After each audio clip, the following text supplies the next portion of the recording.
I mean, how is that experience of that? You're sort of enduring that reality of being taken from your family. How has that influenced decisions you made after that, particularly as an adult? Your decisions to become involved with AIM. Um, did that experience have any impact on choices you made Oh, as an adult? yes. It it, um, it put me on alert. It put me on alert all the time, knowing that they were going to try and trick me, or they were going to make me say one thing and mean another thing. So I um, I think I kept understanding what the plan was, and I would I would talk about it with the other guys that we were staying year round there with. Talk about it with the boys' advisors. I'd say, Mom B, that was her name, Beatrice Burns. I'd say, Mom, why are we being punished this way? Um, and then she would tell us. So, but she would never encourage us to run away. Mm. We just did that on our own. So I think the case of surviving is very strong in our favor, Mm. and but the punishment ordeal is very heavy. I mean, I still remember the beatings. I still see other kids younger than me getting beating, shaving their heads. I could see that, putting dresses on them. I could see that, and um, Mm. so, excuse me, Yeah. trying to concentrate and almost. Um, I'm still suffering a little from jet lag from my trip to Tokyo. Mm. Um, but I meet other lifelong friends that I made there, and I think that was one of the positive sides of the boarding school.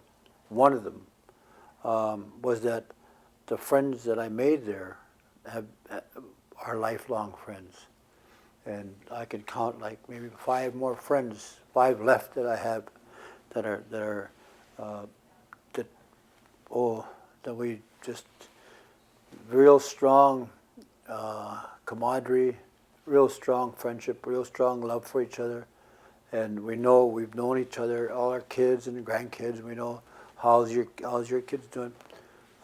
So there's a lot of that. Um, a lot of remembering what's going on. But we talk about the I guess the things that we as Native youth did, Native kids did. Also remembering what the atrocities and the brutality was about as well. Mm. Um, and I would often cry myself to sleep because I knew that there was some abuse going on, down in the next room, and I could just sit up and cry and sit up and scream when some of that abuse was going on, and so Maybe we can transition a little bit to your involvement with the American Indian movement. Talk about that a little bit. You spoke Tuesday night with Levi about that as well, and I'm just wondering if you could speak a little bit more about sort of the factors that contributed to your personal decision to get involved with AIM, and kind of what was happening within sort of uh, that time period of the early '70s that kind of made it maybe ripe, fertile ground for you and other folks to organize this group. well, I think AIM helped me a great deal. Um, I think it was designed to do that. I mean, I built in, how could it help? How could it help strengthen our mission? And I just remembered all the things that I went through, um, and there was a plan unfolding by itself of what's AIM path, what the path of AIM was going to be. Um, so I mean, we knew we were on a collision course with the U.S. government, because immediately we said the boarding school issue, housing issue, the non-protection of our treaty rights, and the non-enforcement of those same rights. I knew that we were going to collide with the government somewhere down the road. Mm-hmm. So, but we maintained, the programs that we always had, that we developed. We had a women's league, a women's department that Mary Jane looked after and spearheaded. We had educational division within AIM, in which we started a lot of the survival schools that we had. There was a lot of creativity in those areas. I was surprised that a lot of our people said, yes, we need a school, when I thought maybe they were tired of going to boarding schools.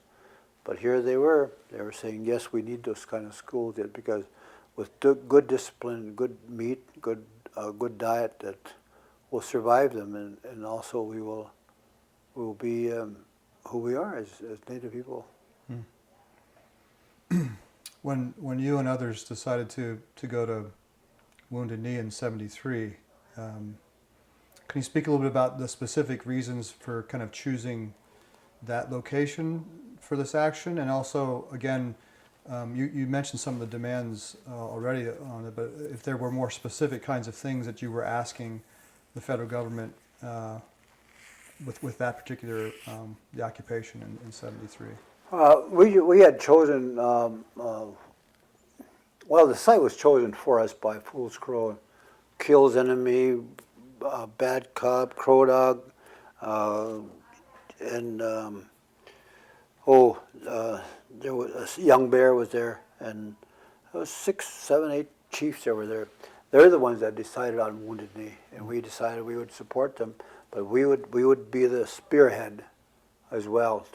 AIM needed to be that, because we couldn't count on the local efforts, because local people were being bullied by the administration, goons, and so we took it by the reins and started running with as being like guardians over a lot of the Oglala people. Excuse me. So I think the chiefs selected the place because of the massacre that happened there in 1890. 200, it's a well-known figure, 250 men, women, and children, upwards over, were slaughtered on December 29th, 1890. Men, women, and children. And there was never an enclosure to that. And so we had hoped that we'd go to Wounded Knee, make our stand, but then we'd also have we'd have Sweat Lodge there, so that we could go in and have our transition of the person who passed away transition to go into the spirit world. So yes, we were very proud we would be part of that.